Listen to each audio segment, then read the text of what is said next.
Baik, kita melihat kepada apa yang dicadangkan. Pertama sekali, angka jangkitan COVID-19 ini mencapai tahap sejarah tertinggi saban hari. Ini merupakan angka-angka yang diperkatakan oleh pihak KKM dan juga Kementerian Kesihatan dan juga Pengarah Kesihatan sendiri, iaitu angka disebabkan oleh ziarah Aidilfitri. Ini berlaku. Walaupun kita menghalang dan sebagainya, berlaku secara senyap-senyap pergi berkunjung dan sebagainya menyebabkan angka ini meningkat. Ini adalah data berdasarkan kajian yang dijalankan kepada kes-kes positif yang ditanya bagaimanakah mereka mendapat jangkitan adalah susulan ziarah Aidilfitri. Dan kita melihat bagaimanakah program-program ataupun kempen kita untuk membuat PKP Kediri. Kita faham ramai orang perlu keluar bekerja dan sebagainya, tapi ada masa yang mereka perlu pergi kerja, pulang ke kerja, bukan pergi ke tempat lain dan sebagainya. Ini juga adalah sebahagian daripada PKP Kediri. Namun bagaimana untuk kita lakukan? Itu yang ingin saya bincangkan. Saya dah bersama dengan Tan Sri Lee Lamtai pada ketika ini, pengerusi Ikatan Komuniti Selamat. Tan Sri, terima kasih kerana bersama kami pada jam ini.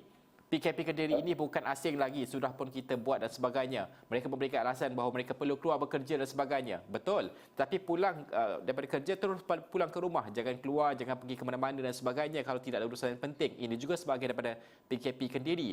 Bagaimana ini boleh dilaksanakan di peringkat isi rumah? Di peringkat komuniti, bagaimana mereka boleh, ketua-ketua dalam komuniti itu boleh menjamin bahawa PKP Kediri ini setidaknya boleh dilaksanakan? Terima kasihlah Najib Aruf atas soalan yang dikemukakan kepada saya. Memang kita rasa amat ini bimbang tentang laporan dalam media hari ini. Boleh dikatakan bahawa di muka depan semua surat khabar ini hari ini ada melaporkan bahawa dalam tempoh 2 minggu ini boleh dianggap sebagai amat itu kritikal. Dan Malaysia pun telah mencatat jumlah kes harian COVID-19 tertinggilah semalam sebanyak 7,289 kes dengan 60 kes itu kematian. Jadi soalan itu sekarang ialah bahawa dengan keputusan yang dibuat oleh pihak kerajaan bahawa kita tidak boleh mengadakan satu lockdown sepenuh, tetapi apa yang kita laksanakan itu sekarang ialah bahawa SOP peraturan operasi standard diperketatkan di tempat ini kerja, di tempat perniagaan dan itu sebagainya. Jadi soalan itu sekarang ialah bagaimana kita patut menghadapi keadaan ini. Pada satu pihak kerajaan itu telah mengemukakan satu idea untuk menggesa rakyat stay at home, kekalkan di rumah. Dan bagi saya ini merupakan apa yang saya sifatkan itu sebagai self lockdown ataupun lockdown secara ini sukarela, tidak akan bergerak dan itu sebagainya. Sungguhpun self lockdown ini ialah satu idea yang baik, satu cadangan yang baik, tetapi sekiranya kita tidak dapat membuktikan tentang bagaimana kita boleh menjayakan self lockdown ini, jadi saya itu risau bahawa ia tidak akan memberikan apa-apa impak yang itu besar.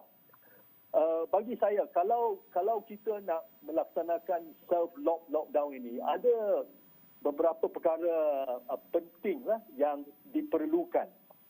Yang pertama ni ialah bahawa kita perlu mengambil langkah proaktif dengan melakukan sekatan kendiri, kerana seperti mana yang kita telah diberitahu bahawa itu ialah satu kaedah yang terbaik untuk menurunkan kes-kes penularan jangkitan COVID.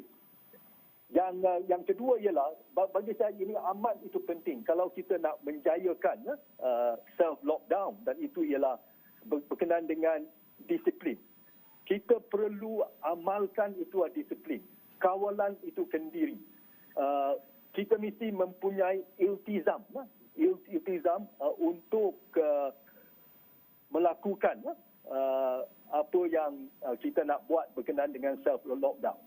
Yang ketiga, itu sesuatu perkara yang kita harus juga mempertimbangkan, itu berkaitan dengan tanggungjawab.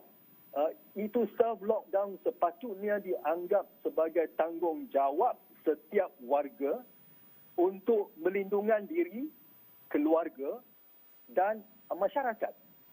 Dan yang keempat ini yang paling itu penting, dan itu ialah satu perkara yang saya ingin menegaskan di sini, dan itu ialah bahawa kalau kita nak buat self lockdown, jadi ini bermakna bahawa kita ambil satu langkah patriotik untuk mempertahankan negara dari musuh yang tidak dapat dilihat. Ini satu isu yang amat itu penting. Jadi dengan mengambil itu kira aspek-aspek ini yang perlu dilaksanakan, jadi sejauh mana kita boleh memastikan bahawa self lockdown yang telah dicadangkan, dinasihatkan oleh pihak berkuasa ini dapat berkesan. Inilah saya rasa sangat penting. Tadi saya telah itu senaraikan perkara-perkara yang perlu dilaksanakan sekiranya kita nak menjayakan self lockdown ini. Okey, Tan Sri, terima kasih kerana meluangkan masa bersama dengan kami bincangkan tentang PKP Kendiri, self lockdown ini penting untuk orang yang memahami kerana persoalan akan timbul kerana mereka perlu keluar bekerja, mereka perlu keluar membeli barangan dan sebagainya. Boleh, tetapi persoalannya tentang bagaimana mereka perlu segera pulang ke rumah. Kalau tak ada urusan penting selain daripada bekerja dan juga membeli barang, duduk sajalah di rumah. Ini penting untuk kita sama-sama memutuskan rantaian kerana kita melihat data sedia ada jangkitan COVID-19 adalah disebabkan aktiviti kunjung-mengunjung sewaktu Aidilfitri dan ketika bulan puasa yang baru ini.